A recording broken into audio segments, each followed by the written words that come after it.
Hi and welcome to the iD22 video manuals. First up, we'd like to say thank you for purchasing your iD22.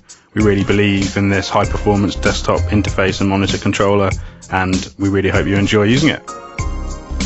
Okay, so when you open the iD22 packing box, in there you'll find a number of things. Obviously the main unit, the iD22 itself, in the center of the box, and to the right an ID key, which is a 2 GB memory stick that contains brochures for Audient products, a link to iD22 online documentation, a web installer that will download the latest software so that you can install the mixer application, and when you're done with it, if you want to use it to carry around plugin licenses, mixes, reference material to any studio that you might go to, it's a really useful tool to have, so enjoy. Next up, you've got a USB cable, just a standard 1.5 meter type A to type B for connecting the iD22 to your computer. And then finally, you've got a 12 volt DC center positive power supply that comes with an Australian, US, EU and UK pin adapter, so you can plug it in wherever you want in whichever part of the world. Okay, so that's it. So let's take a look at the main unit itself. So looking at the front panel, we have 2 mic preamps with 0 to 60 dB of gain. These are the classic Audient mic pre and use 8 discrete transistors in a Class A topology wrapped around an integrated circuit to provide extremely linear gain, lots of detail and a nice fast response. Each mic pre has 48V phantom power, which is engaged by the little toggle switches on the front, bit of retro styling. We've also got a 10 dB pad so you can attenuate mic level, or in fact if you plug in a line input to the combi jack on the back, then you can use the 10 dB pad just to knock the level down even further and actually accept huge input levels up to 30 dBu. Each channel has a polarity reverse function for phase aligning 2 microphones, and you've also got a 12 dB per octave 100Hz high pass filter for taking out rumbles and plosives. The output of these mic pre's is available on the insert send jacks on the rear of iD22, and actually these fully balanced insert points make a great place to insert your favourite processing for tracking vocals or whatever else. But also the insert return points are actually a balanced line level input, very clean signal path straight into the high performance ADC. So actually if you want to bypass the mic preamps and just go straight in at line level to the ADC, that's where you would do this on the back of the unit.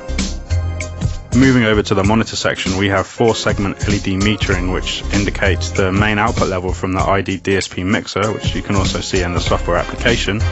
Green status LED below that indicates USB communication, and it should be solidly lit when the unit is in use. Next up, we've got a large custom aluminium monitor knob, which we had machined for us, sort of based off some retro 70s styling that I quite like. And underneath that, you've got a permanently wired cut and dim switch, which linked to the monitor section in the DSP mixer. In the top right, you've got a headphone knob, which allows you to control the output level over DACs 5 and 6, which permanently feed the headphone jack on the back of the unit. And just below that, we have 3 programmable function keys, F1, F2 and F3. In tracking use, you'll probably find F1 most useful assigned to mono sum. This would allow you to monitor in mono while placing stereo drum overheads and listening for things like phase cancellations in the low end, for example. It would be useful to assign F2 as an alternative loudspeaker output, so you could switch to a pair of main monitors and get a bit of vibe happening in the control room for the band or the artists. If you use TalkBack, F3 is a likely place for you to assign that at the bottom, so it's easy to grab hold of, and you can route TalkBack through to any of the Q mixers in the iD22 DSP mixer. When mixing, it'd probably be useful to leave F1 programmed as a mono sum, so you can check for mono compatibility for radio, etc. But in this case, you might find assigning polarity reverse to F2 a useful function. Polarity reverse inverts the left channel, so if you sum to mono with the left channel inverted, you'll end up with a left minus right, or the stereo difference signal, and that way you can just hear your reverb tails, things in the stereo image, etc. It's a great way to steal a few ideas from other people's mixes. On the back of the unit, we have a 12 volt DC inlet connector, which is used for connection to your power supply, and next to that a USB connector for connection to your computer. Underneath that there's the headphone output jack, which is fed by DACs 5 and 6, and the level is controlled by the headphone knob on the front panel. Next to that you have the 2 ADAT ports in and out, which are used for expanding iD22 via a 008 or a Miko, for example, or to use another converter into a summing box. Next to this there are 2 pairs of stereo outputs, 1 and 2 and 3 and 4, and these are used for connection to your loudspeakers or to an external Q amplifier for headphone mixes, or perhaps just to use as a loop back through a hardware process chain. On the right hand side we have the 2 mic input XLRs, and line inputs provided on the center of the combi jack. If you plug an instrument into the DI input, this overrides channel 2's XLR and you have an instrument DI with variable gain. And next to this we have the two insert points for both channels with the return jacks, providing a great way to access the ADCs directly.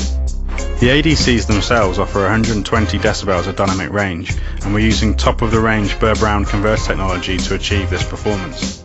Our DAC output stages are really detailed, and it's very easy to hear things like reverb tails. Again, using Burr-Brown technology, we achieve 114 decibels of dynamic range here.